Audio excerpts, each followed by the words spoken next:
Hi friends, welcome to our English channel. ఈరోజు వీడియోలో రోజు మనం మాట్లాడుకునే తెలుగు సెంటెన్స్ని ఇంగ్లీష్లో సింపుల్గా ఎలా మాట్లాడాలో ఈ వీడియోలో చూద్దాం.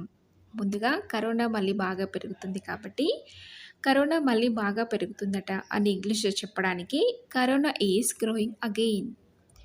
కరోనా ఈజ్ గ్రోయింగ్ అగెయిన్ అని ఇంగ్లీష్లో చెప్పాలి. ఇప్పుడు నెక్స్ట్ సెంటెన్స్ చూద్దాం. బయటికి వెళ్ళేటప్పుడు మాస్క్ తప్పకుండా పెట్టుకోవాలి అని ఇంగ్లీష్లో చెప్పడానికి use face covering mask when you go out. Use face covering mask when you go out అని చెప్పాలి. సబ్బును ఉపయోగించి చేతులను తరచుగా కడగాలి అని చెప్పడానికి wash your hands frequently using soap. Wash your hands frequently using soap అని చెప్పాలి.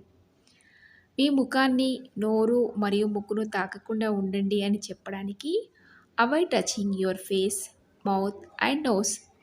Avoid touching your face, mouth and nose అని చెప్పాలి. మిమ్మల్ని మీరు పరిశుభ్రంగా ఉండేలా చూసుకోండి అని చెప్పడానికి ensure you keep yourself hydrated. Ensure you keep yourself hydrated అని ఇంగ్లీష్లో చెప్పాలి. ఇప్పుడు నెక్స్ట్ సెంటెన్స్ ఏంటో చూద్దాం. ఇంట్లోనే ఉంటూ ఆరోగ్యంగా తినండి అని ఇంగ్లీష్లో చెప్పడానికి stay at home and eat healthy.